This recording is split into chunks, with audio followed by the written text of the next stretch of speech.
Ya, terima kasih Anda masih bergabung sama kami. Pemirsa, kunjungan resmi kenegaraan Indonesia ke Singapura menghasilkan puluhan Memorandum of Understanding atau MOU.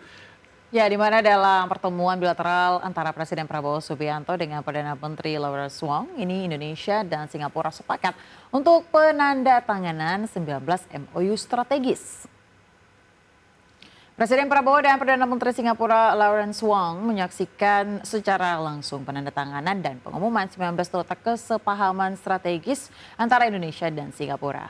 Bertempat di Parliament House, penandatanganan 19 MOU strategis ini menjadi tonggak penting dalam memperkuat kerjasama bilateral di berbagai sektor, mulai ekonomi energi, pertahanan, hingga pengembangan sumber daya manusia dan teknologi rendah karbon.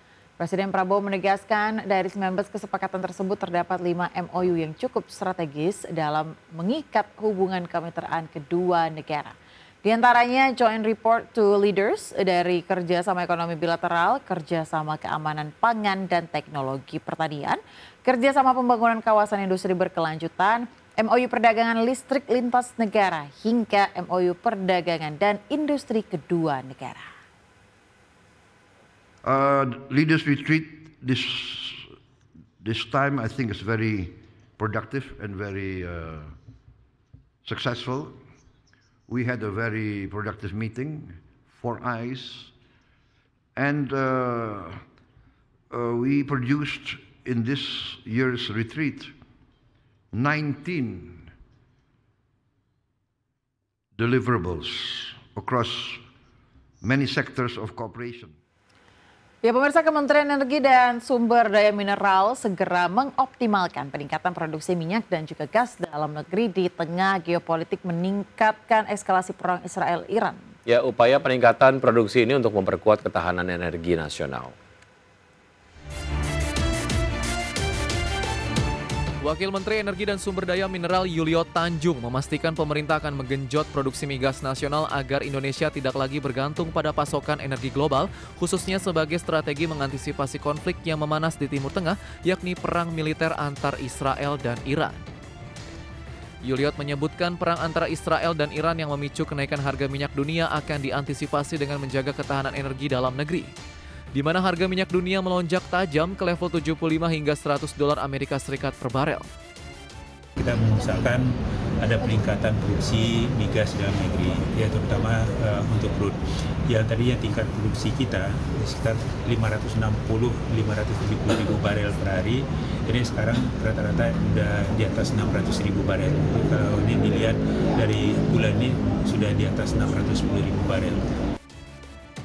Berdasarkan catatan, produksi dalam negeri terus ditingkatkan hingga saat ini lifting minyak mencapai kisaran 600 ribu barel per hari, dari sebelumnya berkisar 560 ribu hingga 570 ribu barel.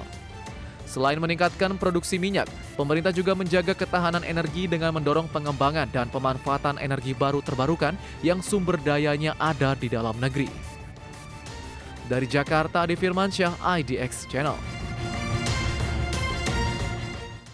Ya, pemirsa, upaya pemerintah meningkatkan produksi minyak dan gas di tengah ancaman kenaikan harga dunia akibat perang Israel-Iran ini harus dilakukan dengan segera. Pasalnya konflik Israel-Iran terus memanas yang mulai berdampak terhadap harga minyak dunia yang naik tajam. Ya, anggota Komisi 12 DPR RI Remson Siagian menegaskan pemerintah harus bisa mengurangi impor minyak dan gas di tengah eskalasi gempuran perang Israel dan Iran. Bahkan DPR RI mendesak agar peningkatan produksi minyak dalam negeri harus dioptimalkan. Peningkatan produksi ini untuk mengurangi ketergantungan terhadap impor minyak yang dapat dipastikan harganya akan melambung tinggi pasca digempurnya pelabuhan minyak Iran oleh Israel. Dalam hal ini Pertamina terus mengembangkan kilang-kilang agar kapasitasnya 1 juta barel per hari sehingga mengurangi import BBM. Tetapi tetap juga mengimport crude, minyak mentah. Karena produksi dari sektor hulu kita itu hanya sekitar baru liftingnya 600 ribu barel per hari. Tapi yang ditingkatkan sekarang kapasitasnya adalah kilang-kilang. Jadi bisa mengolah minyak mentah menjadi BBM atau produk. Ya, sebelum kita akhiri Market Buzz, pemirsa, kita akan kembali simak pergerakan dari IHSG. Kami pass through datanya dari RTI. Sejauh ini IHSG bergerak menguat 0,44% di level 7.148,595. Top gainers 5 diantaranya adalah baik, ada Main, Chem, MBSS, PTMR. Top losers 5 diantaranya adalah ada SMIL, Kopi, RGAS, Energi dan juga Jawa. Dan kalau kita lihat pergerakan sektoral, pemirsa sejauh ini sektor yang memimpin penguatan ada sektor teknologi yang menguat 1,17% dan saham yang sejauh ini melemah paling dalam adalah transportasi yang melemah 0,69%.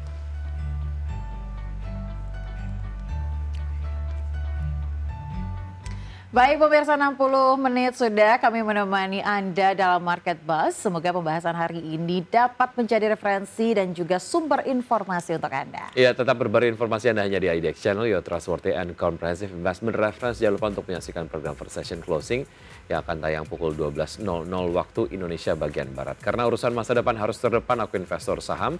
Saya Wiki Adrian. Dan saya Aya Nufus, pemirsa. Sampai jumpa.